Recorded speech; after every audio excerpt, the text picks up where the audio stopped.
UKLO 1 year masters. No IELTS required up to 5 years visa. High visa success rate. అదే మీరు ఏదో మీరు చెప్పినట్టుగా కరోనా ముందు వరకు మీరు సినిమాలు చేస్తూనే ఉండేవారు ఏమండి. బట్ ఏ రోజున మీకు అసలు ఒక్క రోజు ఖాళీ లేకుండా వర్క్ చేశారు.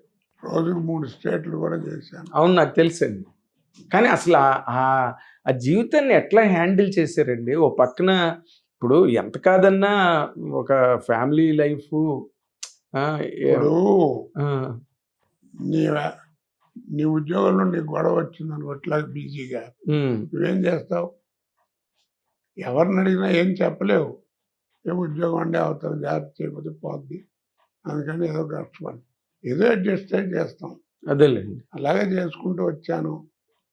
నెలకి 2 నెలలకి పిల్లల్ని చూడటం చేయటం ఇవన్నీ అందరికీ మామూలే. అందరికీ అంటే మీ టైంలో మీరందరూ ఒకలాగే ఉన్నారండి. ఎలాగ మీరు కానీ, బ్రహ్మానందం గారు కానీ, బాబుమోహన్ గారు కానీ, అంటే మీ కాంబినేషన్స్ అప్పుడు ఆ 3 ఇన్విటబుల్స్ అనేవారు. 3 ఇన్విటబుల్స్, 3 ఇన్విటబుల్స్. పరచుడు వెంకటేశ్వర అన్నాడు, 3 ఇన్విటబుల్స్ రా, వాళ్ళు లేని సినిమా లేదని. అంటే గొప్ప చెప్పడం కాదండి. ఓ సినిమా సక్సెస్ అయితే ఆ సక్సెస్కి మెయిన్ పిల్లర్లా ఉన్నాను కొన్నాళ్ళు. అవునండి. చాలా సినిమాలు ఏదో అదృష్టం అనండి. ఆ టైం బాగుంది దా చెప్పాను. ఆ టైంలో జాగ్రత్తగా ఉండకపోతే ఏముంది, అంతేలేండి. కానీ అది అంటే ఇప్పుడు యువతల ప్రొఫెషనల్ లైఫ్ చాలా ఫాస్ట్ స్పీడు, విపరీతమైన ఒత్తిడి, అందరూ పెద్ద డైరెక్టర్లు, అన్ని మెయిన్ లీడ్ క్యారెక్టర్స్ సినిమాలో. అసలు మీకు ఇంటి పక్క చూడడానికైనా అయ్యిదండి అప్పుడు? కొంచెం కష్టమేనండి. అంటే నాకే కాదు, నాకు మళ్ళీ బిజీ అయిన ప్రతి ఆర్టిస్ట్కి తప్పదు. అవును.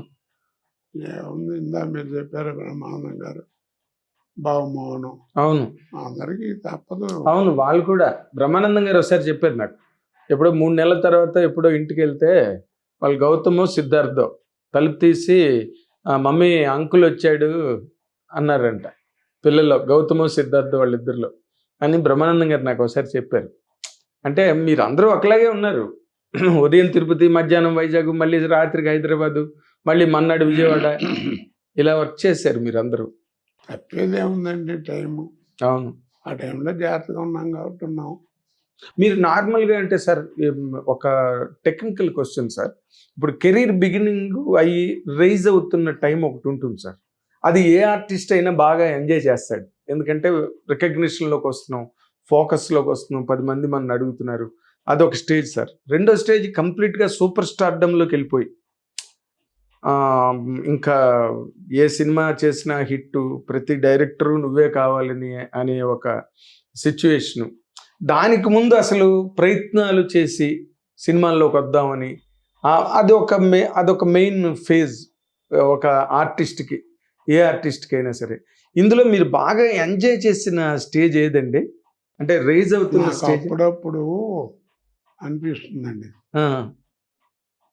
సరదాగా నేర్చుకున్నటువంటి విద్య ఉందే, మిమిక్రీ చేయటం, అన్లిమిటెడ్ చేయటం, ఇన్లిమిటెడ్ చేయటం, జోకులు పెట్టుకోవడం. ఫర్ ఎగ్జాంపుల్ తెలంగాణ రామాయణం లాంటివి నేర్చుకోవడం, తెలంగాణ మాండలికంలో తెలంగాణ రామాయణం తప్పదం, తెలంగాణ మాండలికంలో రామాయణం చెప్పడం, ఇవన్నీ సరదాగా ఆ రోజుల్లో నేర్చుకున్నా. అవి వాళ్ళు నాకు లక్షలు సంపాదించిపెట్టినాయి. అవును. అప్పుడప్పుడు ఆనందం వేస్తుంది చేసేటప్పుడు. అప్పుడు ఇలా అనుకున్నాను కదా, ఆల్ ఇండియా రేడియో దగ్గర బలాన్న వాడితే ఇలా జోక్ చేశాను, అది అలా జ్ఞాపకం వస్తాయి. బాగా అండి, బాగా జోవియల్గా లైఫ్ గడిపింది. తర్వాత నేను ఎప్పుడు సినిమాకు ట్రై చేయలేదు, మీరు నమ్మరు. ఎప్పుడన్నా జంజాల గారు బాగా పరిచయం కాబట్టి నా బెజవాడ నుంచి హైదరాబాద్లో ఆయన సినిమాలు తీస్తే, కోటగారు సరదాగా రావయ్యా, ఓ 2 సీన్లు వేస్తాం సరదా చేసుకో అని పిలిస్తే వేయటం తప్ప. అలా అమరజీవి అని ఒక సినిమా చేశా, బాబాయ్ అబ్బాయి అని ఒక సినిమా చేశా, అలా ఇంకోటి ఏమైనా చేశా ఏదో మొత్తానికి. అలాగే కుక్క మెయిన్ సినిమా అండి, అసలు కుక్క అనే ఒక సినిమా ఉంది. అప్పుడు ఇందిరాగాంధీ గారి 20 పాయింట్ ఫారంలో మంచి ఫామ్లో ఉంది 10 నిమిషాలు ఉమ్, ఆ వయోజన విద్య అని ఉమ్, కార్యక్రమంలో ఉండేది. మీరు చెప్పారే ఆ ప్రోగ్రాం అప్పుడు 100 కిలోమీటర్లు ఎంతో వచ్చేది మన తెలుగు టీవీ. అది చేసి ఆ కాస్ట్ చేసేటప్పటికి ఆ బస్సులను వాటిలను వెళ్తున్నప్పుడు ఏమంటే మీరు రాత్రి టీవీలో వచ్చారు కదా అని అడిగేవారు.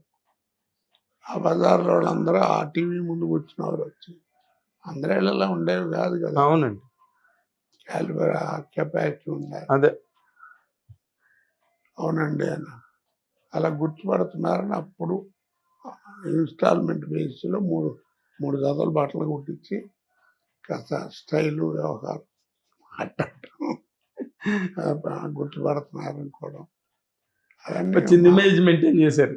అలాగా అలా సినిమాకి వచ్చి అది ఏమైందంటే 1982లో మీరైతే ఏం చేస్తారని ఒక నాటిక ఆడారు. ఆ, అప్పుడు అప్పుడు టి కృష్ణ గారు చూశారట ఆ నాటకం ఓకే, నాటిక. అది పాత్ర గారు రాసిందే కదా, మీరైతే ఏం చేస్తారు, గణేష్ పాత్ర. గణేష్ పాత్ర. ఆ, ఆ నాటిక చూస్తూ వీడెవడో కుర్రాడు భలే ఉన్నాడా, సినిమాలకు కూడా బాగుంటాడు అనేదో ఆయన అన్నట్టు 82లో. ఉమ్, ఇప్పుడు సుబ్బయ్య గారు ఆయన దగ్గర కోడేరట్టుగా ఉన్నారు. ఎవరు మన ముత్యాల సుబ్బయ్య గారు. ఉమ్, అలాంటిది 85లో వందే మాతరం సినిమా తీసేప్పుడు రాజశేఖర్ గారు ఫస్ట్ పిక్చర్ ఏ శాంతి చేసేప్పుడు నర్రా వెంకటేశ్వరరావు అప్పుడు కొంచెం బాగా రికగ్నిషన్లోకి వస్తున్నాడు ఉమ్, అప్పుడప్పుడే. వాడికి ఆపోజిట్ వేషం అయ్యా, మళ్ళీ కమర్షియల్ వాళ్ళు వేస్తే డామినేట్ సినిమా ఇది వస్తుంది, ఎవరైనా డ్రామటిస్ట్ ఉంటే బాగుంటుంది అని నేను అన్నట్టు. అదే డ్రామా యాక్టర్ ఉంటుంది. ఆ, అప్పుడు సుబ్బయ్య గారు ఆయనతో మీ జ్ఞాపకం ఉందా, ఒకప్పుడు నాటికి ఏదో చూస్తే వీడు ఎవడో బాగా చేస్తున్నాడు, సినిమా బాగుంటుందని అన్నారు. ఉమ్, అవునయ్యా వాడిని అంటే భలే ఉంటాడు, ఎలా పట్టుకోవడం అంటే మొత్తాన్ని పట్టుకున్నారు. అలా మళ్ళా రీప్లేస్మెంట్ అలా సినిమాకి. వందే మాత్రంతో. అంతేగాని నేను ఎప్పుడు ట్రై చేయలేదండి, ఉమ్, ఫోటో పట్టుకెళ్ళడం చేయటం చేసేవాడిని కాదు. ఓకే, ఎందుకండి మీకంటే ఆ ఆశ సరదా లేవా మీకు సినిమాల్లోకి వద్దామని?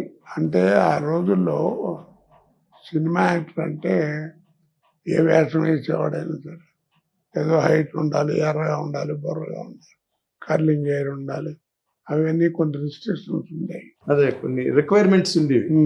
ఉమ్, అప్పుడు మనకి ఇప్పుడు ఇంకా కొంచెం ఇన్నేళ్ళు రంగు కొట్టుకుని కొంచెం రంగు విరిగాను, కానీ కొంచెం కలర్ వచ్చారు. రంగు విరిగాను, అదే అదే.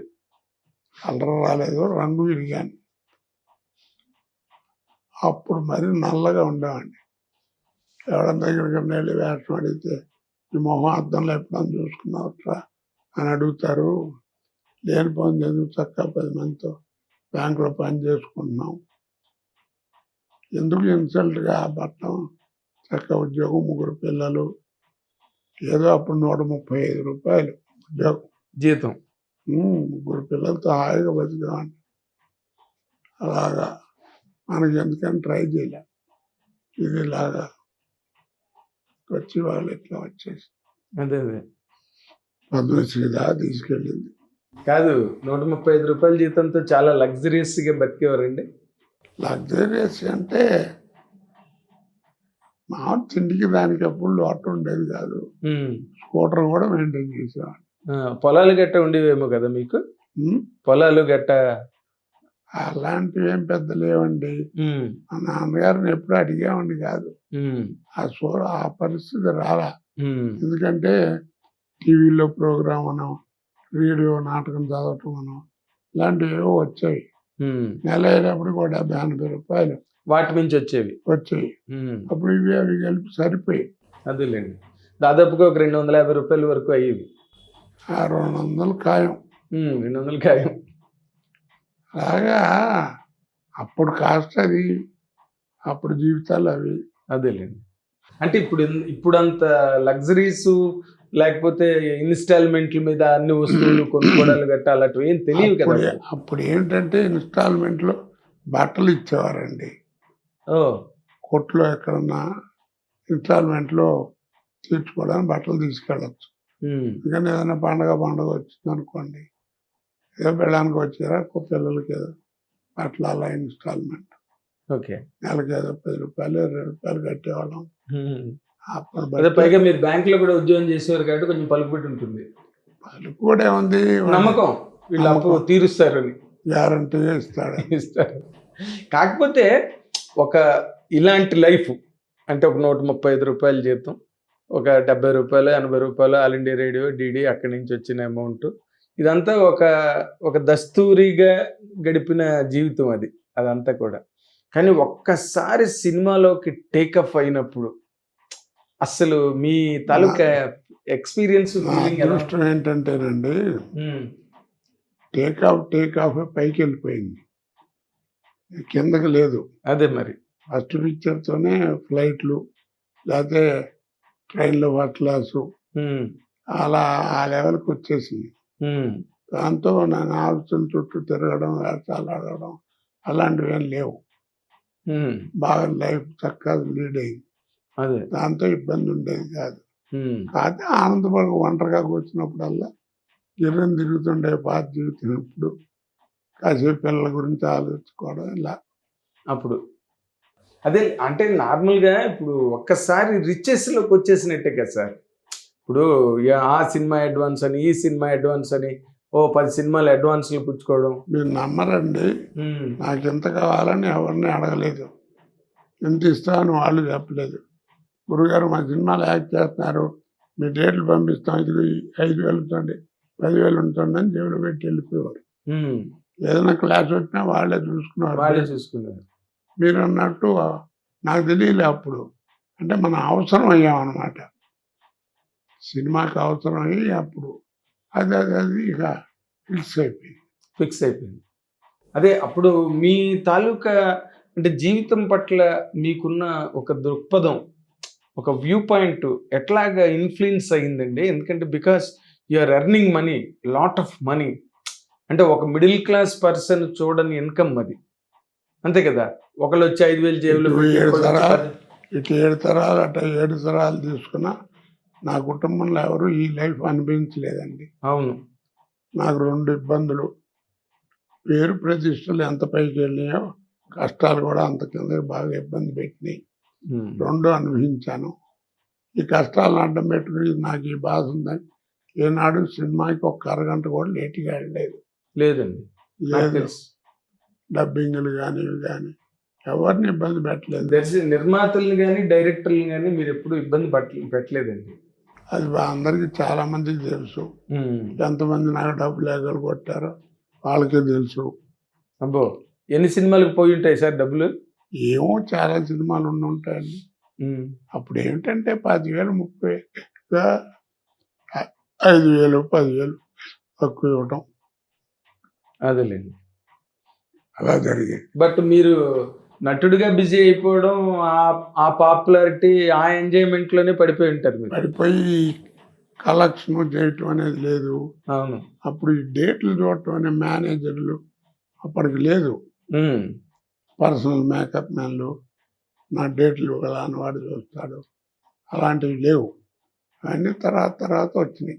అవును, అదే మీకు చాలా మంది మేనేజర్లు పనిచేశారు. 2 పని చేశారు. 2 జ్యోతి ప్రసాద్ ఒక అతను పనిచేసినట్టు, వాడు పని చేసి కొంచెం బాగా మోసం చేశాడు. రోజు కోపం వచ్చి తీసాను. అంటే మోసం అంటే డబ్బుల విషయంలోనండి? అవునండి. చెప్పుకుంటే ఇంకేముందిలేండి, ఇవాళ రేపు అన్నీ చెప్పేసుకుంటున్నారు బయటికి సోషల్ మీడియాలోని. అన్నీ ఏది దాపరికం లేదండి. ఇవాళ రేపు అయిపోయింది, 6 రోజులు పోయినాయి. మేము ఊరికే ఇది రాయకూడదులే, అది రాయకూడదులే, బాగుండదులే, ఇబ్బంది పడతారులే, ఆ సెంటిమెంట్స్ ఎవరికి లేవండి. అంటే మార్పు, అంటే మీడియా మార్పు. ఇప్పుడు ఏదో మీడియా మార్పు. ఇప్పుడు నేను ఇంటర్వ్యూ చేస్తున్నప్పుడు మనకున్న అసోసియేషన్ వాల్యూతో సరేలే కోట శ్రీనివాసరావు మనం ఎందుకు ఇబ్బంది పెట్టడం అని చెప్పి నేను వేరే క్వశ్చన్ మీదకి వెళ్ళిపోతా. కానీ కొంతమంది మిమ్మల్ని పట్టుకుంటారు, చెప్పండి సార్ అంటే మీరు తప్పనిసరి అయినా చెప్పేస్తారు అదేంటన్నది. అందుకే నేను మిమ్మల్ని అడిగా. ఇప్పుడు కోట శ్రీనివాసరావు అనే వ్యక్తి చాలా తెలివైన వ్యక్తి, మంచి నటుడు, వీటన్నిటితో పాటు చాలా తెలివైన వ్యక్తి. అన్ని విషయాల మీద పరిపూర్ణమైన పరిజ్ఞానం, పైగా బ్యాంక్ నుంచి వచ్చారు మీరు బ్యాలెన్స్లు, టాలీలు అన్ని బాగా తెలిసిన వాళ్ళు. మీరు మోసపోవడం ఏంటన్నది ఆశ్చర్యం నాకు. అంటే మనిషికి అవసరం ఎంత పని అయినా చేయిస్తుందండి. ఆ బతుకు అలాగే అయినప్పుడు నాకు ఇవన్నీ ఉండేవి కాదండి. లేకపోతే ఎవరో మంది మధ్యన ఎవరో అన్నారు, కమ్మవాళ్ళు వెనకేసుకొస్తున్నాడు కోటయ్య అని. కమ్మవారిని వెనకేసుకురావడానికి కారణం అంటే వెనకేసుకురావడం కాదు, నేను తిన్నది 95%, 95 పాళ్ళు ఫుడ్ వాళ్ళదే కదా. అవునండి. 95% వాళ్ళే కదా ప్రొడ్యూసర్లు. అవును. వాళ్ళ భోజనమే చేశాను. ఒక 5% ఉంటే రెడ్లు, రాజులు ఎవరైనా ఉండేవారు. దాని తప్పే ఉంది. ఆ మాట అన్నాను సమర్థింపే ఉంది. నాయుడు గారు రోజు వచ్చి వారానికి ఒకసారి మీరు కూర్చున్నట్టు ఈ కుర్చీలో కూర్చుని గంట సేపు మాట్లాడిపోయేవాడు. ఒక రోజు అన్నాడు కూడా, కోటయ్య ఎంతో మంది యాక్టర్లతో సినిమాలు తీశాను, ఇలాంటి వాడిని చూడలేదయ్యా అని. అవును చెప్తున్నా. మీరు దాదాపుగా మీరు నటుడైన తర్వాత మీరు ప్రతి సినిమాలు ఉన్న ఆయన సినిమాల్లో ఏమైనా డేట్స్ వర్కౌట్ అవ్వకపోతే తెలియదు కానీ అందరూ డైరెక్టర్లు చాలా గొప్పగా పెద్ద పెద్ద డైరెక్టర్లు కూడా రామకృష్ణ గారు, రవిరాజా పెన్శెట్టి, ఆయన మోహన్ గాంధీ గారు, టీ కృష్ణ, బేసిక్గా టీ కృష్ణ, ఇవన్నీ బాగా మంచి మంచి వేషాలు చేయించారండి. కాకపోతే ఈవీవి సత్యనారాయణ మాత్రం నన్ను పిండేశాడు. అసలు మామూలు కాదు. అతను 55 సినిమాలు ఎన్నో డైరెక్ట్ చేశాడు. అవును. 4-5 లేను. అంతే. అవి కూడా డేట్లు కుదరక ఏదో అది. అవునండి. అవును. మీరు డైరెక్టర్స్గా మీరు మాట్లాడుకోవాలంటే మీరు కలిసి పనిచేయని డైరెక్టరే ఇండస్ట్రీలో లేదు. ఆల్మోస్ట్ లేరు, అస్సలు లేరు. ఎందుకంటే వైనాశ్వరరావు దగ్గర నుంచి, కోడి రామకృష్ణ గారి దగ్గర నుంచి, మోహన్ గాంధీ, టీ కృష్ణ, రాఘవేంద్రరావు, దాసనారాయణరావు, నరసింహారావు, రాలంగ్ గారు, వంశీ గారు, జంజాల్ గారు ఫుడ్ పెట్టాడండి. అహనా బెల్లి అంటే సినిమా, అది సినిమా ఇండస్ట్రీ ఉన్నంత కాలం ఉంటుంది. కాదు మరి అంతకు ముందేగా ప్రతిఘటన తర్వాతే కదా వచ్చింది. ప్రతిఘటన చేసినప్పుడు నేను తెలంగాణ నేటివ్ అనుకునేవారు కాదు. తర్వాత తెలిసింది నా వాయిస్, నా డైలాగ్ డిక్షన్ బట్టి. అదే మీరు సినిమాలో క్యారెక్టర్కే మాట్లాడారు తెలంగాణ డైలెక్ట్, కానీ మామూలుగా అయితే మీ మాట ఆంధ్ర మాటే కదా. అక్కడ వాడినే కదా. అదే అంటున్నా. అదే కానీ ఒక రకంగా చెప్పాలంటే తెలంగాణ డైలెక్ట్ అన్నది మీతోనే పాపులర్ అయింది సార్. ఎందుకంటే ఇప్పుడంటే హీరోలు కూడా మాట్లాడుతున్నారు, అది పెద్ద ట్రెండ్ అయిపోయింది. తర్వాత మొండిమొగుడు పెంకపళ్ళం సినిమాలో విజయశాంతి గారు మాట్లాడారు. ఎవరు మాట్లాడినా కానీ మీకు అంత బాగా ఎలా పట్టుబడిందండి? అంటే ఓన్లీ బికాస్ ఆఫ్ పట్టం కాదండి. చనికాల భరణి ఉన్నాడు, అతను మాట్లాడేది పక్కా అవును తెలంగాణ పక్కా. కాకపోతే పాపులారిటీ విషయం ఇది ఎందుకు వచ్చింది నాకంటే, నా డిక్షన్లో ఎంజాయ్మెంట్, కామెడీ ఉంటుందండి. ఎప్పుడు కూడా నా ఏము ఎంత విలన్ వేషం వేసినా సరదాగా విలన్ కూడా ఎంజాయ్ చేయాలి. లేకపోతే ఊరికే సాయంకాలం పూట వచ్చి 2 కుట్టేసుకుని ఆడు కొడితే పడి అది ఆ విలన్ నాకు నచ్చదు. కామెడీ ఎంటర్టైన్మెంట్ పండాలి అందులో. ఎంటర్టైన్మెంట్తో కూడినటువంటి విలన్ అంటే బాగా ఇష్టం నాకు. అందుకని సినిమాలో జనరల్గా నా సినిమాలో నా వేషాలకి మ్యానరిజం ఏదో ఒకటి ఉంటుంది. అది మీరు పెట్టుకునేవారా లేకపోతే డైరెక్టర్లు ఇచ్చేవారంటే? నిజంగా చెప్తున్నానండి, నాకు తెలిసినంత వరకు మీరు కూడా బాగా ఇన్వాల్వ్ అయ్యి మేనరిజం క్రియేట్ చేసి సినిమాలు ఉన్నాయి. ఏది నాకు ఒక రోజు ముందు చెప్పిన కథ లేదు.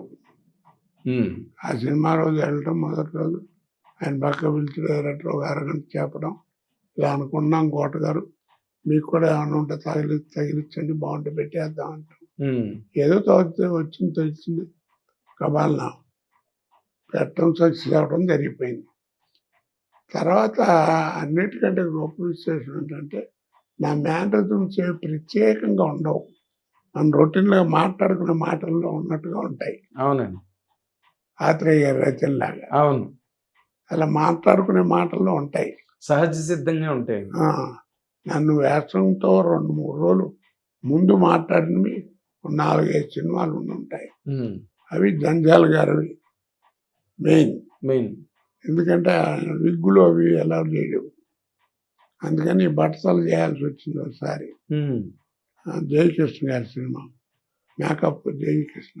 అవునండి, మేకప్ జయకృష్ణ. ఆయన ఏంటంటే గీసేవాడు రోజు నాచులుగా. ఇప్పుడు ఏమేమి సినిమాలు ఉన్నాయి నీకు, జుట్టు పెరగాలంటే అన్నాళ్ళు పడుతుంది, ఎప్పుడు చేయొచ్చు అని కొంచెం ఆలోచించాం. అలా 3-4 సినిమాలు ఉన్నాయి. అంతేగాని మిగిలిన సినిమాలు నాకు ప్రత్యేకంగా ఏం చేసింది ఏం లేదు. అదే మీకు తక్కువ సినిమాలన్నీ బిగ్గులు మిసాలు ఇవన్నీ కామనే కదా మీకు.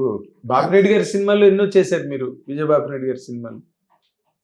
ఇంతమంది డైరెక్టర్స్లో మీకు ప్రత్యేకంగా నేను చెప్పాలి, నా కెరీర్కు ఈ డైరెక్టర్స్ బాగా హెల్ప్ అయ్యారు, లేకపోతే నేను రైజ్ అయిన తర్వాత నన్ను అట్లాగా నిలబెట్టారు అని చెప్పుకోవాలనుకుంటే ఎవరి గురించి చెప్తారు సార్ మీరు? ఇలా చెప్పానండి, ఈవి సత్యనారాయణ.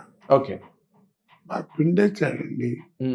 హలో బ్రదరు ఒక్క సినిమానే ఉందిలేండి, జూలకట మన ఇది జంబలక్కడి పొంబ, ఏ సినిమాలో లేదు. సీతారత్నం గారు అబ్బాయి, ఆమె అంత గొప్ప సినిమా అండి. మరి ఇంట్లో వెళ్ళాలి, వంటింట్లో అసలు అన్ని మంచి మంచి క్యారెక్టర్స్ కదా, మర్చిపోలేం ఆ సినిమాలు ఇప్పటికీ అన్ని యూట్యూబ్లోని రీల్స్లో. అంటే ఆయన జనరల్గా సత్యం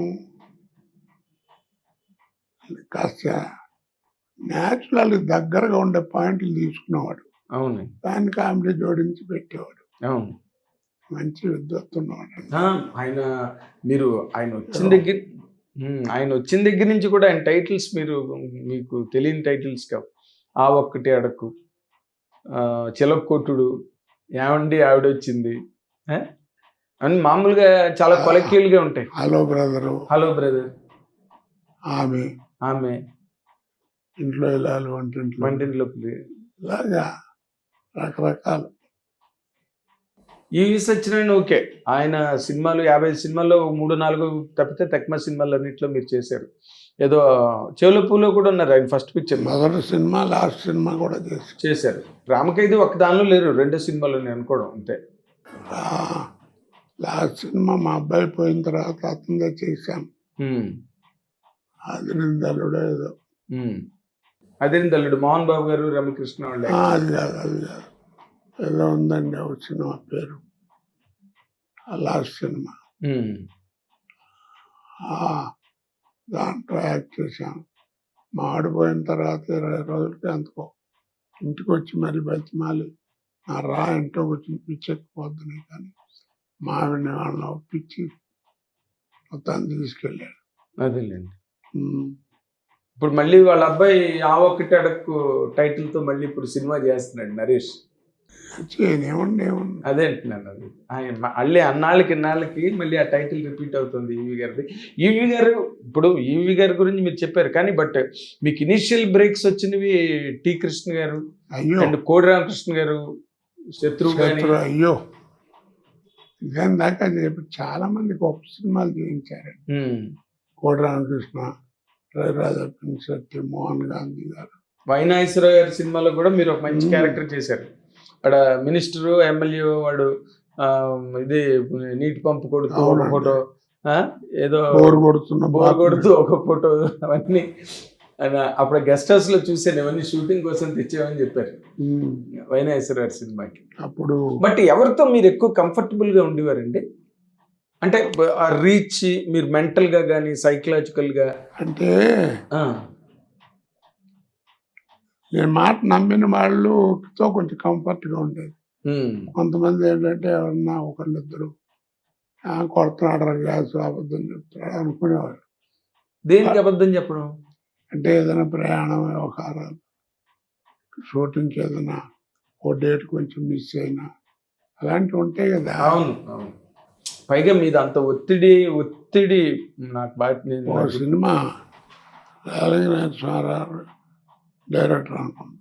ఉమ్, బ్రహ్మానందం హీరో.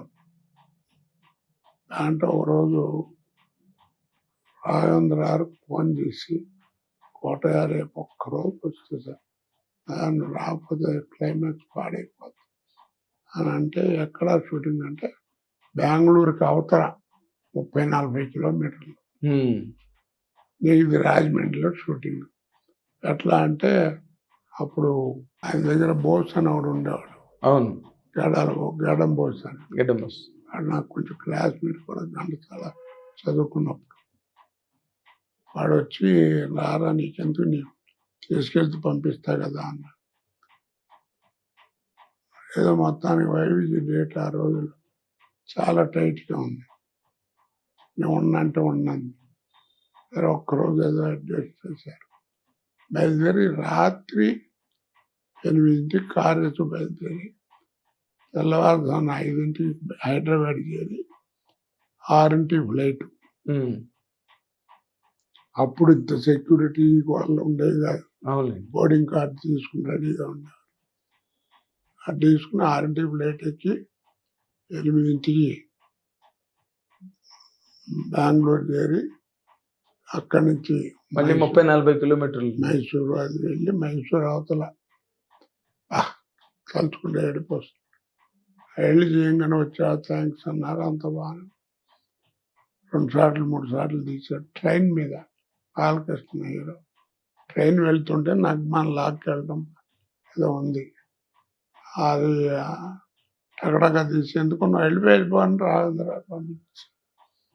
అప్పుడు జరిగింది మళ్ళీ మర్చిపోలేనండి. ఉమ్, చాలా థ్యాంక్స్ కోటయ్య, ఏం కంగారు పడుకో, ఇక్కడ నుంచి జవాన్ వెళ్ళిపో. సాయంకాలం ఫ్లైట్ 3:30కి, అంత ఫ్లైట్ 4ంటికి. అక్కడ బోర్డింగ్ కార్డ్ పట్టుకుని మేనేజర్ ఉంటాడు, చాలా థ్యాంక్స్ వెళ్ళిరా అన్నాడు. ఉమ్, నమ్మి వెళ్ళా. సరే అక్కడికి వెళ్ళేవాడికి మేనేజర్ లేడు, బోర్డింగ్ కార్డులు ఏమీ లేదు, ఉమ్, ఎవరు లేడు. తప్పు కదండి ప్రొఫెషన్. నాకు అప్పటికి కోపం. అది ప్రొఫెషన్తో దెబ్బ కొట్టకూడదు. నువ్వు ఎంత ఇబ్బంది పడి నువ్వు లాక్ ఇచ్చావో అంత ఇబ్బంది వాళ్ళు కూడా పడతారు కదా. అవును. అప్పుడు ఏం చేయాలో అర్థం కాలేదు. ఫ్లైట్ కరెక్ట్ ఇంకా 45 minutes 1 hour టైం ఉంది. ఏం చేయాలో అర్థం కాదు. జేబులో చూస్తే 30 రూపాయలు 40 రూపాయలు ఉన్నాయి. అయ్యో, ఏం చేయాలో అర్థం కాదు. అప్పుడు రాఘవేంద్ర రాజనారాయణ దగ్గర ఉండేవాడు సుధాకర్ అనే, అవును, మాగంటి సుధాకర్. మాగంటి సుధాకర్. అతను ఏం కోటగారు లక్కీగా తగిలాడు. ఏంటి కంగారు పడుతున్నారంటే ఇట్లా సంగతి. నేను ఆ బాధితున్నానండి, ఉంచున్నాను. ఎట్లా అంటే టికెట్లు కంగారు పడక, నాకే డబ్బులు లేవు, ఏదో అడ్జస్ట్ చేసి అతను ఆయన ఒక అరగంటలో టికెట్ కొన్నట్టు ఇస్తాను, లేకపోతే లేదన్నాడు. కొని మొత్తం వేరే హైదరాబాద్ వచ్చి మళ్ళీ కారులో వచ్చి పొద్దున్నే మళ్ళీ రాజమండ్రి చేరిపోయి 8ంటికి షూటింగ్లో ఉన్నా. ఉమ్, వాళ్ళు నమ్మరే, ఎక్కడ మైసూరు, ఎక్కడ ఇది, నువ్వు ఎట్ట వెళ్ళి వచ్చావు అంటారు. వెళ్ళొచ్చానంటే నమ్మరు.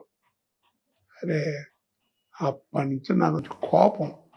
ప్రొఫెషన్ మీద దెబ్బ కొట్టకూడదు కదా, ఎన్ని నీతులు చెప్పినా ఎంత పెద్దవాళ్ళతో చేసి. కానీ ఆ వాళ్ళ సంస్థలోని ఎప్పుడు కూడా చాలా ఆర్గనైజ్డ్గా, చాలా వెల్ ఇన్ అడ్వాన్స్ ప్లానింగ్లు, ఆర్టిస్టుల విషయాల్లో ప్లానింగ్ ఉంటుందండి. ఇవే కాలుతలు ఎక్కడో పొరపాట్లు. అదేలేండి. ఏదో అది జాలదు. ఇప్పుడు నాకేం చేయక్కర్లా, డబ్బులు ఎగ్గొట్టాడని కాదు, చేచే. ప్రొఫెషన్ అండి. అవునులేండి. ప్రొఫెషన్ మీద దెబ్బ కొట్ట. అదే చెప్తున్నాను మీకు. వాళ్ళు అంత పెద్ద సంస్థ, ఎప్పుడు అన్ని సినిమాలు తీసినప్పటికీ ఎక్కడ ఎవరికి ఏ రకమైన ప్రాబ్లం రాకుండా మేనేజ్ చేసుకునే చోట జరిగిందంటే అది కేవలం ఒక మిస్అడ్జస్ట్మెంట్, ఏదో సమ్ కైండ్ ఆఫ్ ఏదో రాంగ్ ఆస్పెక్ట్ ఏదో కనెక్ట్ అయిపోయి దానివల్ల. కానీ బట్ ఇలాంటివి కనుక మీరు తలుచుగా, అదే అశ్వమేధం సినిమా ఏమో అనుకుంటున్నాను నేను మీరు వెళ్ళి చేసింది. అశ్వమేధం టెండర్ ట్రైల్ ఆగిపోవటం, ఆ, దిక్కుమాలి అని ఉన్నాయి. ఆ సినిమా పెద్ద సక్సెస్ కూడా అవ్వలేదు రండి, అది అశ్వమేధం సినిమా. బట్ ఇలాంటి మూమెంట్స్ మీరు తలుచుకుంటే ఇంకా భయానకమైన పరిస్థితులు. అదేనండి, ఎలా ఎదుర్కొన్నాను, ఏం చేశానంటే అంత భగవంతుడిగా తెలియాలి. అదేలేండి, నేనేం చెప్పలేను. అదేలేండి.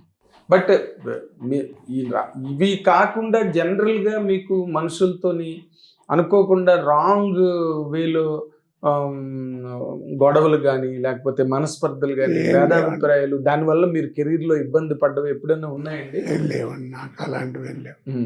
ఏదన్నా ఉన్నా మొహాన్ని మాట్లాడుకునే నా సంగతి మీకు తెలుసు కదా. ఏదైనా ఉంటే ఓపెన్ లేండి, సాటుగా మాట్లాడటం చేత కాదు. అదే మొహం మీద అనేస్తారు ఏది ఉన్నా.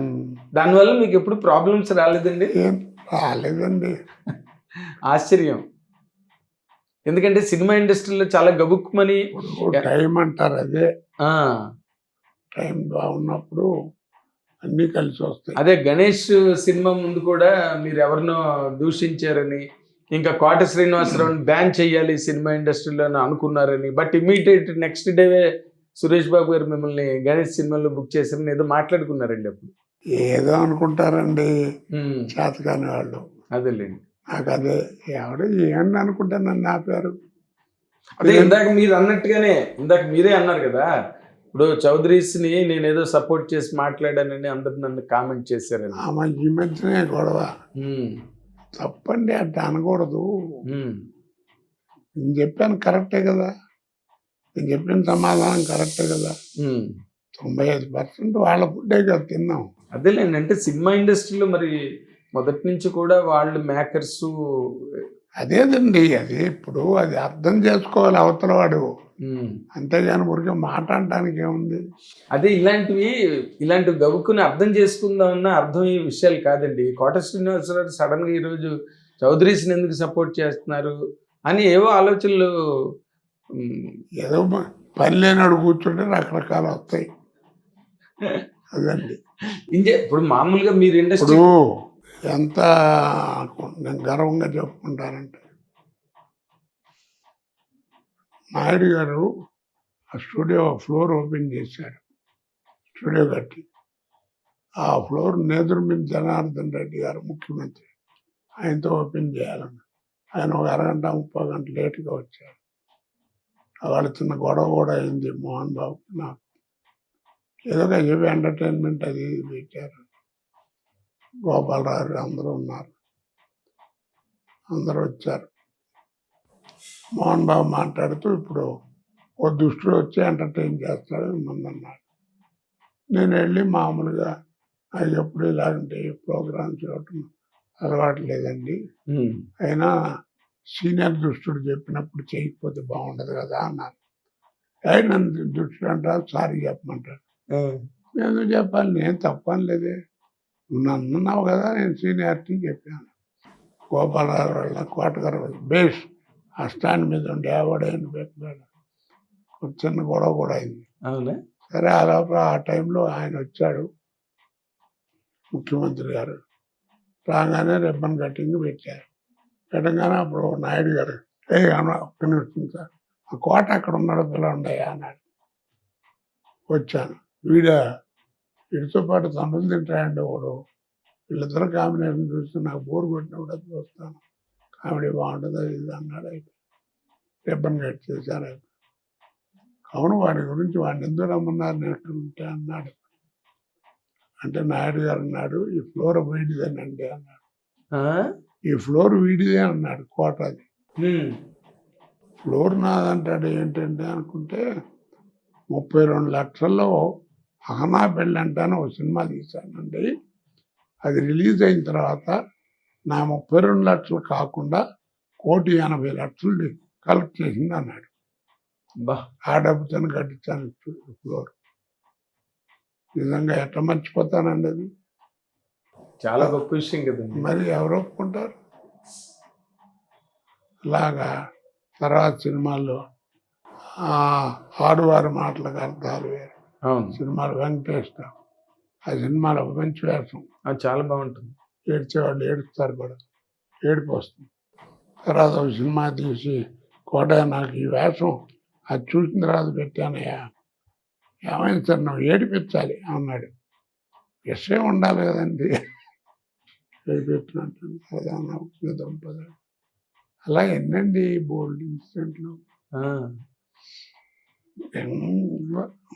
కానీ చాలా గొప్ప ఇన్సిడెంట్ ఇది మాత్రం. అంటే ఏ నటుడైనా జీవితాంతం గర్వపడాల్సినంత గొప్ప ఇన్సిడెంట్ అది. అవునండి. ఎందుకంటే ఇప్పుడు ఆయన డబ్బులు పెట్టి తీశారు, సినిమా హిట్ అయింది, డబ్బులు వచ్చాయి. ఇప్పుడు ఆ సినిమా మిమ్మల్ని మీ పేరు చెప్పనక్కర్లేదు కదా ఆయన. ఇప్పుడు ఇవాళ ఆ లాభం చూసుకుంటే ఇవాళ ఎంత అండి? అయ్యో ఓ బాహుబలి చెప్తున్నా ఎంత కలెక్ట్ 32 లక్షలు ఎక్కడ, ఆ అంటే 32 కోపం వస్తుందేమో కానీ ఆ? అందరికి ఒక మాట చెప్తానండి. ఉమ్, బాహుబలి రాజమౌళి గారు గొప్ప డైరెక్టరు, బ్రహ్మాండంగా 1, 2 తీశాడు, ప్రపంచ ఖ్యాతిగాంచింది, కలెక్షన్లో కానీ డైరెక్టర్ కానీ పేరు అన్నీ జరిగినాయి. అంత గొప్పవాడు, అంత గొప్ప సినిమా. ఆ సినిమా రిలీజ్ ముందు 6 నెలల ముందు నుంచి మనం ఎక్కడికి వెళ్ళినా మన వెనకాల బాహుబలి బాహుబలి బాహుబలి అని అడ్వర్టైజ్ చేశారు. అంత గొప్ప అంటే వ్యక్తిగా ఆయన మంచి పేరు ప్రతిష్టలు, మంచి డైరెక్టర్. వాళ్ళు ఎవరు అనుకుంటున్నారు దాని గురించి? అదే మరి ఓల్డ్ మాయాబజార్ తీయింది ఇవాళ ఆ సినిమా రిలీజ్ అంటే టీవీలో 6 ఏళ్ళ కుర్రాడు దిగితే 60 ఏళ్ళు ముసలాడు దాకా కూర్చుంటారు. అవును. ఆ రామలింగయ్య గారు, వంగర సుబ్బయ్య గారు భోజనం చేసి వచ్చి ఆ తివాసి మీద కూర్చుంటారు. అది తాంబూలాలు వేసుకునేసి. ముడతలు పట్టడం, అవును. ఆ తాంబూలం పళ్ళని అవతల వెళ్ళడం, మళ్ళీ సరి చేయకపోవడం చేయటం. ఆ షాట్లు తీస్తారు ఇవాళ. సినిమాలన్నీ తీయాలంటే లక్షలు ఖర్చు పెడతారు. అప్పుడు ఉన్నది ఇంత సినిమా, చూపించింది ఇంత. మరి అవును, టెక్నాలజీ అస్సలు లేదు కదా. మరి ఆ వాడు వాడే కర్రలు వాటంతా జోళ్ళు కూడా వెళ్ళి మంచం మీదకి వెళ్ళిపోవడం. ఏమిటి ఇవన్నీ ఎలా తీశారంటే అసలు టోటల్ గా మ్యాజికల్ కదండి మాయాబజార్, కంప్లీట్ మ్యాజిక్. టైటిల్ తగ్గట్టుగా మాయాబజార్. అది ద్వారకా నగరానికి వచ్చినప్పుడు కానీ మొన్న ఈ మధ్యన ఒక కుర్రాన్ని అడిగాను, ఒక నటుడు, కొత్త నటుడు, ఏమనుకుంటారా ఆ సినిమా? ఏముంది సార్, ఓల్డ్ ఈజ్ గోల్డ్ అన్నాడు. పిచ్చిదా, అది కాదు, నువ్వు గుర్తుంచుకోవాల్సి ఇంకోటి గుర్తుంచుకో. ఏంటన్నాడు? Gold never become old. Gold never become old. అది అంతే లెక్క. అది ఓల్డ్ ఈజ్ గోల్డ్ కాదు. కాదు, ఓల్డ్ అంటే మీరు చాలా ఏజ్ ఓల్డ్ సేయింగ్ అది. ఓల్డ్ ఈజ్ గోల్డ్ అనేది మార్చారు, గోల్డ్ నెవర్ బికమ్స్ ఓల్డ్ అని. అంతే కదండి. అవును. ఇప్పుడు ఇవాళ టీవీలో కూడా పాత బంగారం అన్నీ ఎంత. అవును సార్, అవును, తెలుసుకోవాలి ఇవన్నీ. అవును. తర్వాత ఇప్పుడు నార్మల్గా మీరు ఇండస్ట్రీకి వచ్చేసరికి లేదా మీరు బిజీ అవుతున్న టైంకి ఎన్టీ రామారావు ఆల్మోస్ట్ ఎగ్జిట్ అయిపోయారు, రాజకీయాల్లోకి వెళ్ళిపోయారు. ఆయన సినిమా కదా మీరు చేసింది, ఆయన క్యారెక్టర్గా మండలాధీశుడు అది చేశారు, మండలాధీశుడు.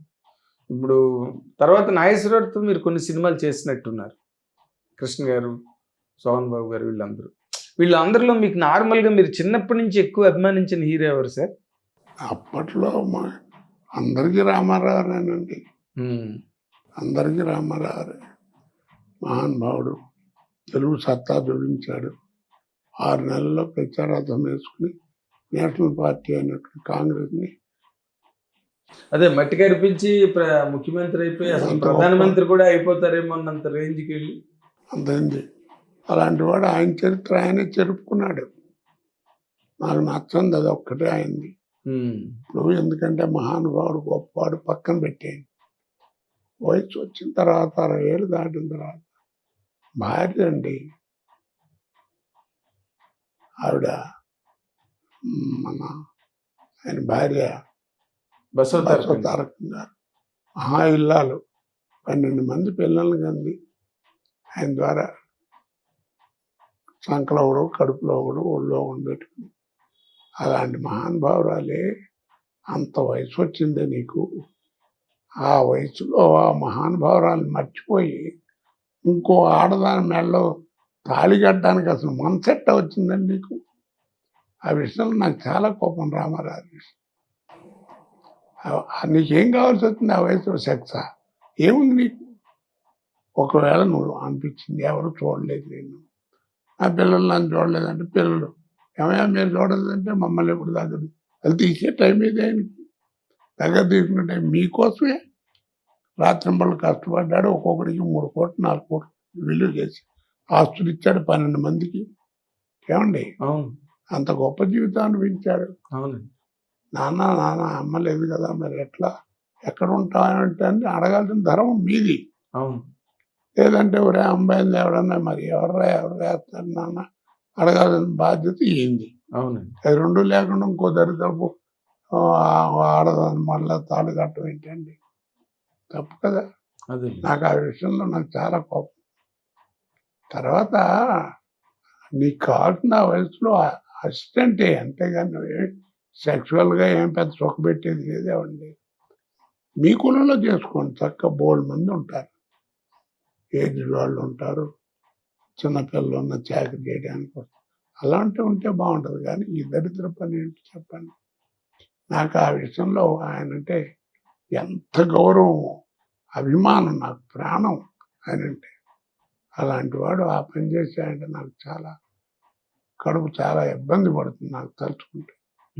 అలా చేయకూడదండి. ఆడవాళ్ళని ఎప్పుడైనా గుర్తుపెట్టుకోండి సార్, మనం ఎన్ని వేషాలు వేసినా 4 గోళ్ల మధ్యలో అర్ధాంగిని జాగ్రత్తగా చూసుకోవాలి.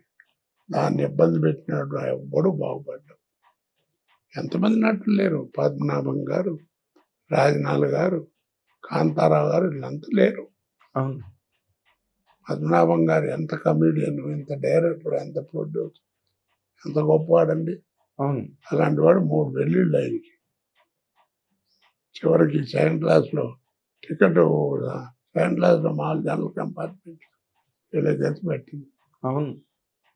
అప్పుడు ఇక్కడే బ్రహ్మానందం గారి గెస్ట్ హౌస్ ఇక్కడ ఉండేది కదా. ఒకరోజు ఆయన ఇక్కడికి పిలిచి ఆయనకి ఏదో ఆర్థిక సహాయం కూడా చేసి పంపించాడు బ్రహ్మానందం గారు. ఏదో అండి చెప్తున్నా. అంటే ఇందాక మీరు ఎన్టీ రామారావు గురించి ఎత్తారు కాబట్టి, ఇప్పుడు ఆయనకి చేదోడు వాదోడుగా ఉండి ఒక సాయం చేసే మనిషి లేకపోవడం అన్నది కారణం కావచ్చు కదండి. అవును, అది నువ్వు చూసుకోవాలి. నువ్వు అడిగితే ఎవరు రారు చెప్పండి. అవును. అవన్నీ ఊరికే. అయితే ఒక్కటి మీరు అన్న మాటతో నేను 100% ఏకీభవిస్తాను సార్. ఎందుకంటే రామారావుకి జీవితంలో చెరుపుకోలేని కళంకం ఏర్పడిపోయింది. రబ్బరుతో ఆయన చరిత్ర ఆయన చెరిపేసుకున్నాడండి. ఎన్ని ఆసుపత్రులు కట్టిస్తే ఏమొస్తుంది నీ పుణ్యం. అవును. ఏదో ఆవిడకి న్యాచురల్గా ఏదో ఆడవాళ్ళకి ఏదో రావాల్సినటువంటి రోగం వచ్చింది, పోయింది ఆవిడ. అవునండి. ఏదో హాస్పిటల్ కట్టించాలి. ఈ పని తప్పు కదా. ఇది చేయకుండా ఆ హాస్పిటల్ కట్టి చేశాడు అనుకోండి, ఎంత గొప్ప పేరు ఉండేది. అవును, మీరు అన్నది 100% కరెక్ట్ అండి, దాంట్లో డౌట్ లేదు. వాజ్పేయి గారు వచ్చి ఓపెన్ చేశాడండి అవును హాస్పిటల్ని. మరి అవును సార్, మీరు వేరే ఉద్దేశంతో కాదు, బాధతో అన్నమాట. అదే నాకు అర్థమైంది, కోపం కాదు. కానీ మరి ఏంటో మరి మరి వాళ్ళ పిల్లలు అది వదిలేండి చరిత్ర, మనం ఇంకేం అనలేం. అదో జీవితం అంతే. నాగేశ్వరరావుతో మీ కాంబినేషన్ ఎట్లా ఉండేది సార్? బాగుండేదండి. ఆయన ఎందుకంటే ఆయన చెలోక్తులు, చమత్కారాలు, జోకులు. ఆయన పాపం చచ్చేదాకా ఇట్లాంటి పిచ్చి పనులు చేయలే కదా. అవును. ఆయన అన్ని తెలుసుకున్న వైద్యాలు చేయించుకున్నాడు, కానీ ఆయన క్యాన్సర్ అన్న సంగతి ఆయన తెలియలే. తెలిస్తే అమెరికా వెళ్ళి ఏదో ఒకటి చేసేవాడు. ఆ దెబ్బ కొట్టేసింది ఆయన. నాతో బాగా సరదాగా ఉండేవాడు. ఆ చెట్టు కింద, మామిడి చెట్టు కింద కూర్చునేవాడు ఆ అన్నపూర్ణ స్టూడియోలో. ఆఫీస్ చదువుకున్న మామిడి చెట్టు ఏదో ఉండేది, ఒక కొమ్మని ఇట్ట పట్టుకుని ఆడించుకుంటూ ఆ కోటాన ఏంటి సంగతులు అంటుండేవాడు. నీ గురించి విన్నానా అది ఇది. ఆయన ఒక రోజు సభలో మాట్లాడుతూ కోట గురించి చెప్పాలంటే ఏం లేదు, రీప్లేస్మెంట్ లేని ఆర్టిస్ట్ అన్నాడు. అదే నేను ఇందాక నా ఇంట్రడక్షన్లో అదే కదా చెప్పాను, మా ఛానల్ ఇంట్రడక్షన్లో మా టీవీ ఆడియన్స్కి అదే చెప్పాను నేను. ఇంకా ఆయనకి రిప్లేస్మెంట్ లేదు. ఏ లాంగ్వేజ్లోనైనా ఆర్టిస్ట్కి రిప్లేస్మెంట్ వస్తే రావచ్చు. ఒక రంగారావుకి ఒక అంటే కైకాల సత్యనారాయణ గారి దాకా సినిమా ప్రభావం మనుషుల మీద ఉండేదండి. ఇప్పుడు ఏంటంటే మనుషుల ప్రభావం సినిమా మీద పడింది. అప్పుడు ఏంటంటే సత్యనారాయణ గారి దాకా 5 రకాల సినిమాలు ఉండేవి. సాంఘికం, పౌరాణికం, జానపదం, చారిత్రాత్మకం, కౌబాయ్, 5. ఇది తప్ప ఇంకోట్లేదు. అవునండి. నటన కూడా రిస్ట్రిక్టెడ్గా ఉండేది. ముస్లిం వేషం వేసామనుకోండి, మీకు ఇస్తే మాకి పెడతాం, మీకు ఇస్తే మీకి మాకి అన్నట్టు ఉండేది. పొలిటికల్ ఇస్తే సోదరీమణులారా అని ఎంతో లిమిటేషన్స్ ఉండేవి. ఇప్పుడు అట్ట కాదు కదా. అందువల్ల ఏంటంటే ఆ 5 ఏమన్నా మీరు వేయాల్సిన వేషం ఉందంటే 5 వేషాలు 5 సినిమాల్లో బలానా వేషం ఉంటే వేయలేదండి, వేస్తే బాగుండేది అనుకుంటున్నాను అనేవాడు. ఇప్పుడు అలా అంటానికి లేదు. మీకెందుకు 150 100 సినిమాల పైన నేను పొలిటికల్ వేషాలు ఇచ్చాను, పొలిటికల్ క్యారెక్టర్. ఏది మరి బోరు కొట్టలేదు ఎవరికి? అవునండి. కోట శ్రీనివాసరావు వల్ల సినిమా చెడింది అని ఎప్పుడన్నా అన్నారా? లేదండి, లేదు. అది నా అదృష్టం. అంటే మీకు ఓకే, మిమ్మల్ని ఎవరు అనలేదండి, బట్ మీకు అసంతృప్తి అనిపించిన సినిమాలు ఏం, నేను ఈ సినిమాలో కరెక్ట్గా చేయలేదు, లేకపోతే డైరెక్ట్ ఎక్స్పెక్ట్ చేసినట్టుగా నేను చేయలేదు, మీకు పర్సనల్గా? నాకు అసంతృప్తి కష్టపడి చేసిన సినిమాలు ఫ్లాప్ అవడం. ఓకే. దానికి తగ్గట్టుగా పంజరం అనే ఒక సినిమా చేశాను కోడి రామకృష్ణ. అదే వినోద్ కుమారును మీనా. మీనా హస్బెండ్ వేషం. ఏదో దాని సంసారం దాని గొడవలతో ఏదో నాకు కట్టుకోవాల్సి వస్తుంది. మీనాక్షి ఉండేవాడు. ఒక స్టేజ్లో ఒకరోజు రాత్రి నడుస్తున్న మ్యారేజ్ అవుతుంది. పొద్దున్నే ఏం చేయలేక ఆ జుట్టు అంతా దాన్ని పాడు చేసి శారీ నలిపేసి ఎవరిని అడిగితే రాత్రి తెల్లారు నిద్రపోలేదు ఆయన అని చెప్పాలని అడిగి చెప్పే సీన్ ఉంది. ఆ సీన్ చేసిన తర్వాత స్టార్ట్ అవ్వగానే బయటకు వచ్చి నేను ఏడ్చింది. ఏంటంటే బాబు భయం వేసింది ఆయన చూస్తే నాకు అని అంటున్నాను. వైవిజయ ఫోన్ చేసింది ఒక రోజు. ఆ సినిమా ఫ్లాప్ అవడం చాలా. వైవిజయ ఒక రోజు ఫోన్ చేసి చాలా ఏళ్ళ తర్వాత మొన్న మధ్యన ఎప్పుడో కోటయ్య రాత్రి పంజరం సినిమా వచ్చింది, ఇప్పుడు గర్వపడుతున్నాను ఇలాంటి నటుడితో ఇన్నాళ్ళు యాక్ట్ చేశానని. ఏమి నటనది అని 103 టెంపరేచర్ అండి అప్పుడు. అపోలో హాస్పిటల్లో ఉంటే ఆ మొక్క నరసింహారావు వచ్చి లాక్కుపోయాడు. అదే నాగేంద్రని అతను అనుకుంటా సినిమా ప్రొడ్యూసర్, తర్వాత పోయాడు అతను. పోయాడు ఎవడు? నాగేంద్ర పోయాడు. చెప్తున్నా ఆ సెలైన్ చేతికి ఎక్కిస్తుంటే అట్లా పడుకోవడం, షార్ట్ అన్నప్పుడల్లా తీసేస్తే వచ్చేయడం మళ్ళీ పెట్టుకోవడం. ఓ, అలా చాలా ఉన్నాయండి. అంటే ఆ సినిమా పంజరం ఒకటి బాగా దెబ్బతిందండి, సినిమా ఆటలా. అలాంటప్పుడు బాగా బాధ వస్తుంది. ముక్కా నరసింహారావు అని పెట్టారు కదంట. ఆడింటి పేరు ముక్క, 103 ముక్క రాదు. ఇలాంటి వాళ్ళందరినీ పెట్టి కూడా ఆయన ఏదో ఒక బ్యాచ్ ఎంకరేజ్ చేస్తుండేవారు. ఆయన ఏదో అప్పుడు పరిస్థితి అది. ఆయన పరిస్థితి అది. ఎందుకు పెట్టాడో ఏంటో ఎవడో తెలుసు. మీకు తెలుసు కానీ చెప్పరు మీరు. ఎందుకు మనం అనుకోవడం? అదే మరి తెలియని విషయాలు. తెలిసిన విషయాలే కానీ తెలియనట్టు ఉంటున్నారు. ఎందుకు ఒకటి గురించి మనం ఎందుకని చెప్పు. అదే అర్థమైంది. లేని వాడి గురించి అర్థమైందిలేండి. ఇద్దరు లేరు కదా. ఇద్దరు లేరు మరి. అయితే నార్మల్గా పంజరం సినిమా ఒకటి చెప్పారు, మీ వల్లే ఆడింది, నా వల్లే ఈ సినిమా ఆడింది అని మీకు గర్వంగా అనిపించిన సినిమాల పేరు చెప్పాలంటే ఏం చెప్తారండి? మామగారు. సో మీరు గర్వపడ్డారు నా వల్లే ఆడింది సినిమా అని. నేను బాగున్నాను, మా కామెడీ లేకపోతే ఆ సినిమా లేదు. మామూలుగా 1 వారం 2 వారాలు ఆడేది. 100 రోజులు ఆడటానికి మేమే కారణం. ఓకే. అది 100 days ఫంక్షన్ గుంటూరులో చేశారు. రమ్మని పిలిచారు నన్ను. రాజనారాయణకి ఫ్యాన్స్. నేను రానన్నాను. ఏమండి అన్నాడు. ఆ సభలో వెళ్ళి మాట్లాడామంటే అందరూ ఆయన గురించే మాట్లాడతారు. ఆయన కూడా ఆయన గురించి చెప్పుకుంటాడు, మా గురించి చెప్పడు. మమ్మల్ని మాట్లాడమంటారు, మేము కూడా ఆయన గురించి మాట్లాడాం. ఎందుకు రావటం వేసుకుని వెళ్ళ నవ్వుకున్నాడు కూడా పొడ్డేసి. అదే మీరు ఇందాక అన్నారు కదా, ఆ ఫ్లోర్ ఓపెనింగ్కి నేదురుమల్లి జనార్దన్ రెడ్డి గారు సీఎంగా ఉన్నప్పుడు వచ్చి ఇంకోటి ఉంటాడు కదా ఈయనతో పాటు కాంబినేషను, బాబుమోహన్ గారే కదా. అవును, ఫస్ట్ కాంబినేషన్ అండి మా ఇద్దరు. అవును, మామగారు. ఆ తర్వాత మిమ్మల్ని చాలా మంది రిపీట్ చేశారు కానీ బట్ ఓకే, అన్ని సినిమాలు బాగానే మీ ట్రాక్లు అన్నీ బాగానే పండే తక్కువ సినిమాల్లో. అంటే ఇప్పుడు మా మామగారు ఒకటి చెప్పారండి, మామగారే ఒకటేనా ఏమో చాలా సినిమాలు ఉంటాయి. చెప్పే కదండి సక్సెస్లో ఒక పిల్లర్ అని. అవునులే, అవును. డైరెక్ట్ నార్మల్గా ఇప్పుడు కృష్ణ గారు సోహన్ బాబు గారితో కూడా మీరు చాలా సినిమాలు చేశారు. ఆ? కృష్ణ గారితో మీ కాంబినేషన్ ఎట్లా ఉండేది? ఎందుకంటే అతను చాలా మితభాషి. హాయిగా ఉంటుందండి ఆయనతో. ఎవరికి ఏం లేదు. ఎందుకే కోటాలే ఎవరికొండే అతను నేను బయట షాట్లు పెట్టినని గమ్మత్తు పెట్టాడు. అలాంటిది చిరంజీవి గారు ఒకడు. పాపం ఆయన ఎందుకంటే ఇబ్బంది పెడతారు. బయటలో ఎవరు డ్రామా యాక్టర్ అతను ప్రాక్టీస్ లేదని. చిరంజీవి గారితో మీరు కాంబినేషన్స్ చాలా ఉన్నాయి. అసలు ఆయన కాంబినేషన్లో చేస్తున్నప్పుడు ఎలా ఉండేది సార్? ఏమి అందరికీ ఎట్లా ఉంటుందో కానీ నాకైతే తనది చూసుకుంటూ పక్క వాళ్ళని కూడా సేవ్ చేసి. ఒక నటుడుగా మీరు ఆయన్ని ఒక పెద్ద ఇంకా హీరోయిజంకి అయితే మనం ఆయన గురించి చెప్పనక్కర్లేదు. ఎందుకంటే ఇండస్ట్రీలో బాక్స్ ఆఫ్ స్టామినా చెప్పిన తొలి హీరో. రామారావు, నాగరావు, సోమన్ బాబు, కృష్ణ గారు వీళ్ళందరూ ఉన్నప్పటికీ తనదంటూ ఒక ఎరీనా తయారు చేసుకున్నాడండి.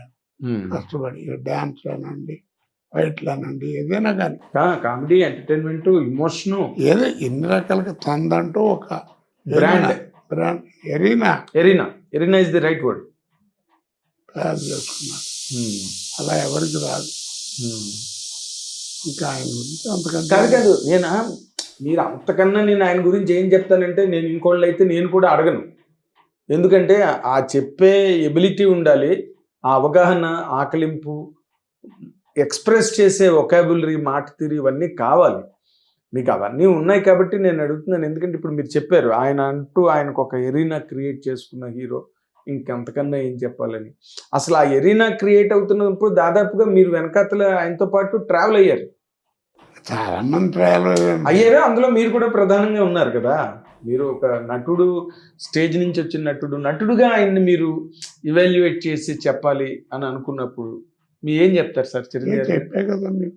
అదే ఎరీనా క్రియేట్ చేసుకున్న, but I'm talking about his history. అని ఇందాక అంతకంటే ముందు ఒక మాట చెప్పాను. ఆయన నటన చూసుకోవడమే కాకుండా పక్క మమ్మల్ని వాళ్ళు కూడా చూసి కాపాడతాడు.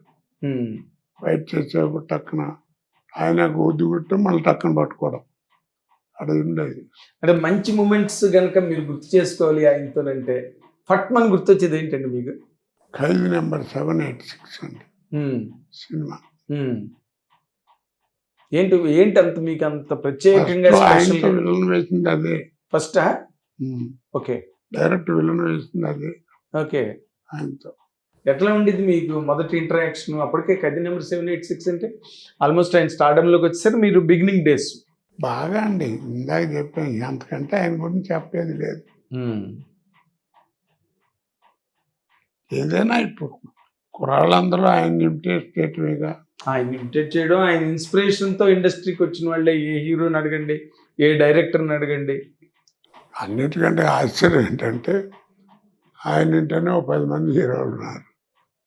ఈ పేరేంటే అంటే వాళ్ళ పేరు అని చెప్పారు. ఎవరైనా అదేనే చిరంజీవి మేనలుడను, చిరంజీవి తమ్ముడను, చిరంజీవి అది చెప్తారు. అవును, అది ఎవరికి వస్తుంది చెప్పండి? అసలు ఏ హీరోకి లేదు. ఇండస్ట్రీ పుట్టిన తర్వాతే లేదు అలాంటి ఒక care of address, strong care of address. అది ఆయనతో చెప్పావు రోజు. మీ అదృష్టం అండి అది అందరికీ ఉండదు. ఓకే, తర్వాత నార్మల్గా ఇప్పుడు మీరు బాగా ఫాస్ట్గా ఉన్న రోజుల్లో చిరంజీవి గారి సినిమాలు చేస్తున్న టైంలో ఏమి క్లాషెస్ గట్టా వచ్చి మీరు ఇబ్బంది పడ్డ సందర్భాలు ఏం లేవండి? ఉన్నాయండి, కొన్ని ఉండే ఉంటాయి. ఉన్నాయి కూడా. ఏం చెప్తాం అవి మామూలే, అందరూ ఫేస్ చేసేదే. అదేలేండి. అంటే ఆయన కోఆపరేషన్తో మళ్ళీ కోట శ్రీనివాసరికి ఇబ్బంది లేకుండా ఆయనకి ఆ ఫీలింగ్ ఉందండి.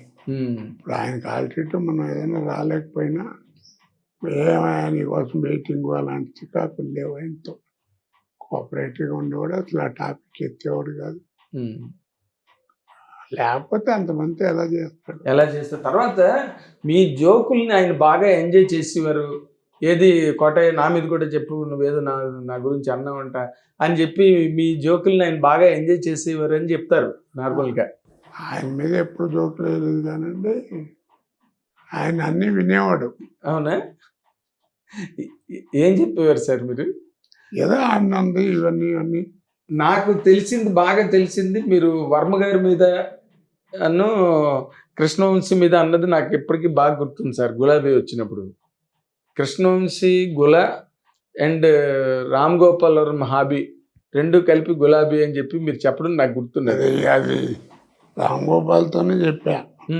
కోటగారు సినిమా గురించి మీరు చెప్పాలి మీరంటే సరదాగా ఉంటే చెప్పండి అని కూడా చెప్పించుకున్నాడు. అది రామ్ గోపాల్ వర్మ గారు అందరూ అండి. అవును అవును. మీరు కొంతమంది ప్రొడ్యూసర్లు అయితే టైటిల్ పెడితే దీనికి ఏం పెడతారు, కోట కామెంట్ ఏముంటుందని కూడా అనుకుంటారు. మరి ఇన్ని జరిగినా మరి ఏంటంటే మరి 40 ఏళ్ళు ఎట్ట బతికాను, ఏదో అందరితో సరదా ఉండబట్టే కదా. మీ మాటలు అందరూ ఎంజాయ్ చేయడం అన్నది నాకు తెలుసండి. అడిగి చెప్పించుకోవడం. మీరు స్టోర్పురం పోలీస్ స్టేషన్ సినిమా గురించి అన్నది కూడా నాకు గుర్తుంది. 2 వరస్టుపురం పోలీస్. నాకు నేనేం మర్చిపోలేదు మీరు చెప్పినవన్నీ కూడా. అన్నాను కూడా. అంటే రైట్ పేరెంట్ డైరెక్టర్ వీరేంద్ర ఆయన మా ఆయనతో మొన్న అన్నాను, నవ్వుకున్నాడు కూడా. మీరు ఏ ముహూర్తం పెట్టారా? అది మొన్న ఎప్పుడో మన చిరంజీవి గారు కూడా వేదిక మీద అన్నారు ఆ మాట. అందులో కేఎస్ రామారావు తప్పేం లేదు, నేనే ఎంకరేజ్ చేశాను ఎండమూరి వీరేంద్రనాథ్ డైరెక్ట్ని పెడదామని అని ఆయన మొన్న ఎప్పుడో ఫ్యూ ఇయర్స్ బ్యాక్ ఏదో ఫంక్షన్లో చిరంజీవి గారు చెప్పడం జరిగింది. జోకులు అంటే ఎలా ఉంటాయంటే, కేఎస్ రామారావు అంబేద్కర్ సినిమా తీశాడు, సినిమా ఆడలా, పోయిందా అన్నాడు. కారణం మీరేనండి అన్న. ఏమిటన్నాడు, ఏం లేదు మీరు రిలీజ్ చేసిన థియేటర్ దగ్గర అంబేద్కర్ విగ్రహం పెట్టారు, టికెట్ కొనడానికి వెళ్ళినాడు ఎవడైనా సరే అంటే ఆయన ఇట్టా చూపించాడు, ఎదురుకుండా థియేటర్కి వెళ్ళిపోయారు అందరూ. థియేటర్ ఆ విగ్రహాలు ఇలా ఉంటాయి కదా, ఎదురుకుండా విగ్రహాన్ని వెళ్ళిపోయారు. ఫోన్ నవ్వుకున్నాడు. ఇలా ఉంటాయండి జోకులు, క్రియేటివ్నెస్ బాగుంటుంది. అంటే మీరు ఒకళ్ళ మీద ఎదుటి వాళ్ళ మీద ఇప్పుడు నా మీద మీరు జోకేసినా నవ్వుకునేటట్టు, నేను కూడా నవ్వుకునేటట్టు నవ్వుకునేట్టుగా ఉంటాయి. అది నాకు తెలుసండి, నేను అన్ని చోట్ల చూశాను కదా. అది సాధారణంగా ఎవరు ఎప్పుడు హర్ట్ అయిన సందర్భాలు ఎక్కడ ఏమి లేవు. బ్రహ్మానందం గారితో దాదాపుగా మీ కాంబినేషన్ ఎన్ని సినిమాలు అండి? ఉంటాయండి, ఒక 50. ఎలా ఉన్నాయి అసలు మీ ఎదుగుదల? ఇద్దరు ఒకేసారి రైజ్ అంటే బ్రహ్మానందం కంటే బాగుమోహన్ ఎక్కువదండి. బ్రహ్మానందంకి ఏమైందంటే సినిమాలు ఉండేవి కలిసి చేసినాయి, కానీ కాంబినేషన్ వాడు ఎంతసేపు హీరో పక్కన ఎక్కువ ఉండేవాడు. అబ్బాయి గారు అవన్నీ పక్కన హీరో పక్కన ఎక్కువ ఉండేది. బాగుమోహన్ నేను కాంబినేషన్ ఉండేది, మీ ఇద్దరు కాంబినేషన్. అది అంచేత మీరు కానీ బట్ మరి రైజ్ ఇద్దరు అందరూ కలిపే కదా. బ్రహ్మానందం గారి నటుడిగా మీరు ఇవాల్యుయేట్ చేసి చెప్పాలంటే ఏం చెప్తారు సార్ ఒక్క ముక్కలో? వద్దులేండి, బాగుండదు. వద్దు, బాగుండదు ఒక్క నటుడి గురించి కామెంట్ చేయటం. మంచిగా చెప్పండి సార్, చెడ్డగానే చెప్పాలా? అంటే ఆయన బాధపడినట్టు చెప్పాలా? వింటే బాధపడతాడండి. అదేంటిది, ఎందుకు బాధపడతారు? ఆయనతోనే అన్నాను అనుకోండి ఆ మాట. మరి లక్షలాది మంది కాదండి, ఆయనకి కోట్లాది మంది అభిమానులు ఉన్నారు. మీడియాలో చెప్పడం వేరు, బయట చెప్పుకోవడం వేరు. చెప్పండి, ఏం పర్వాలేదు. ఆయన మళ్ళీ ఇంకో కౌంటర్ ఇస్తారు, సరదాగా నడుస్తుంటుంది బయట. చెప్పనండి, చెప్పరు. అంత కాదు, అంత చెప్పకూడదంత అబ్జెక్షనబుల్ పాయింట్ మీ మనసులో ఉందా బ్రహ్మానందం గారి మీద?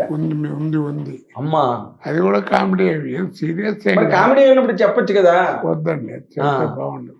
పట్టుగా నువ్వు బాబాయ్ ఇప్పుడు మాత్రం నేను సార్ అని మానేస్తా. బాబాయ్ నువ్వు చాలా అన్యాయంగా మనసులో దాచుకుని చెప్పకుండా. తప్పే ఉంది, నేనే చెప్తున్నా కదా. ఇలా మీడియాలో చెప్పడం బాగుండదండి. అదే కాదండి. ఇంకో మాట, ఇప్పుడు మీరు ఇన్నాళ్ళ ఈ ప్రయాణంలో అసలు యూఆర్ ఎ ఛాంపియన్. ఎలాగా? క్యారెక్టర్లు చేయడం ఒకటే కాదు, వాటిని అటెండ్ అవ్వడం కోసం ఎంత సాక్రిఫైస్ చేయాలి. అరే వదిలేవా ఈ పొగడ్తలకి, పొగడ్తలు మాట్లాడట్లేదు. ఐఎమ్ సారీ, నిజం చెప్తున్నా. ఇప్పుడు మా ఆడియన్స్ కూడా చూసిన వాళ్ళు నేనేం మిమ్మల్ని పొగుడుతున్నాను అని అనుకోరు. నేను అడిగే క్వశ్చన్ ఎక్కడంటే వేరే, I'm driving you to a question. మీ అబ్బాయి కూడా మీ ప్రసాద్ మీతో కొన్ని సినిమాలు యాక్ట్ చేయడం జరిగింది కదా. మూడు మూడు రెండు సినిమాలు చేశాడు. 3 సినిమాలు చేశారు. అంటే మీరు మీ అబ్బాయి యాక్టర్ అవ్వాలి ఇలా అవుతాడని నమ్మకం ఉందండి. మంచి వెళ్ళని అవుతాడు అనుకున్నా. నేను ఎప్పుడూ ఎంకరేజ్ చేసేవాడిని, ఎవరితో అనేవాడిని కాదు, కానీ నాకు మళ్ళీ వాడు కూడా కష్టపడి పైకి రావాలని కోరుతున్నాను. అంతే కదా. కాకపోతే కోట శ్రీనివాసరావు అబ్బాయి కాబట్టి కొంచెం త్వరగా అవకాశాలు వస్తే రావచ్చు కదా. ఎవరన్నా వస్తే ఇస్తే ఇవ్వచ్చు, అంతే. రావడానికి రావట్లా. అదే అంటే ఇప్పుడు బాగా చేస్తున్నాడని పేరు వస్తే అందరూ ఎంకరేజ్ చేసేస్తారు. ఏముంది, బట్ విజిటింగ్ కార్డుకి మీరు ఉపయోగపడతారు అంతే. విజిటింగ్ కార్డు వరకు ఉపయోగపడతారు. కోట శ్రీనివాసరావు గారు అబ్బాయి అన్నది ఒక రికగ్నిషన్. బట్ ఆ తర్వాత తను బాగా చేస్తే వేషాలు వచ్చి ఉండేవి. బట్ మీ ఇద్దరు కలిసి చేసిన లాస్ట్ సీను అంతకు ముందే కదా, ఒక 1 వీక్లోనే బాబు ప్రసాద్ పోవడం. తలుచుకుంటే ఆ సీన్ చాలా మీరు యాక్ట్ చేయడం, తను పోయే సీనే కదా మీరు యాక్ట్ చేసింది. ఏదేనండి, తలుచుకుంటే బాధగా ఉండదు. ఏం తలుచుకో. అదేలేండి. బట్ మీరు ఇప్పుడు వేషాలు వస్తే మాత్రం 100% చేయడానికి రెడీ. నాకేం అభ్యంతరం. నటుడికి ఎప్పుడు రిటైర్మెంట్ ఉండదండి. ఏముంది, ఇప్పుడు తగ్గ వేషాలు ఇస్తారు, కూర్చుని చేసే వెళ్ళం లేరు. అవునులేండి. ఇప్పుడు చూడాలని ఉంది ధూళిపాల్ గారు వాళ్ళు చేశారు కదా చూడాలని ఉంది సినిమాలోని, ఆ కూర్చునే వెళ్ళని అలాంటివన్నీ. అన్నిటికంటే మనకి ఒక్కటే ఒకటి నిదర్శనం రేలం గారు. ఆయన కుర్చీలో కూర్చుని లేవలేకుండా ఎన్ని సినిమాలు చేశాడు కామెడీ. అలాగే ఏదో నాకు అదే అడుగుతా నేను, ఏమండి కోట గారు కొంచెం తగ్గారు మనుషులు అంటే, ఏమి లేదండి, మీరు వేషాలు ఇవ్వకపోవటమే నాకు పెద్ద రోగం. అదేలేండి. ఎందుకంటే రోజుకి ఎప్పుడు 100-150 మంది మధ్యలో యాక్ట్ చేసిన వాడిని, ఎవ్వరూ లేకుండా ఇప్పుడు ఒంటరిగా అట్లా కూర్చోవటం అంటే ఎలా ఉంటుంది? చాలా కష్టం సార్. నేను ఇందాక నుంచి అదే ఆ పాయింట్ మీదే నేను స్ట్రెస్ చేయబోతున్నా. ఎందుకంటే ఇన్ని 100 సినిమాలు, ఇన్నేళ్ళు, ఏ రోజు ఇంటి దగ్గర ఏ పూట ఇంటి దగ్గర ఉండకుండా ఎంతసేపు షూటింగ్, లైట్స్, యూనిట్. అన్నిటికంటే నా భావాల్ని ప్రజలకి, ఇన్నేళ్ళు నన్ను పోషించినటువంటి ప్రజలకి, దేవుళ్ళు లాంటి వాళ్ళు 40 ఏళ్ళు నన్ను పోషించినటువంటి ప్రజలకి హిట్ టీవీ ద్వారా ప్రేక్షకులకు తెలిపే అవకాశం నాకు ఇచ్చినటువంటి హిట్ టీవీ గారికి నమస్కారం చేసుకుంటూ, మీ అందరికీ నన్ను ఇన్నాళ్ళు పోషించినటువంటి నా దేవుళ్ళకి మరొక్కసారి నమస్కారం చెప్పుకుంటూ సెలవు తీసుకుంటున్నాను. థ్యాంక్ యూ కోట శ్రీనివాస్ గారు. ఆ మహానుభావుడి జీవితమే ఒక మహాగ్రంథం, నట గ్రంథం. ఎప్పటికీ ఎంత చదివినా తరగని గ్రంథం అది. అంచేత ఆయన అనుకున్నట్టుగా సినిమా పరిశ్రమలో దర్శక నిర్మాతలు ఆయనకి అనువైన సులువైన క్యారెక్టర్లు ఇచ్చి ఆయన ఇంకా సినిమాల్లో కొనసాగిస్తే మనలాంటి అభిమానులందరికీ కూడా అది కన్నుల పండుగగా ఉంటుందని ఒక ఆలోచనని చిత్ర పరిశ్రమకు కూడా నేను షేర్ చేస్తూ మీ అందరి దగ్గర నుంచి సెలవు తీసుకుంటున్నాను. Thank you very much. సమస్య లేని ఇల్లు ఉండదు, పరిష్కారం లేని సమస్య ఉండదు. బంధాలు గొప్పవి, బాధలు చిన్నవి. మీ సమస్యని మేము పరిష్కరిస్తాం. రండి, మాట్లాడుకుందాం.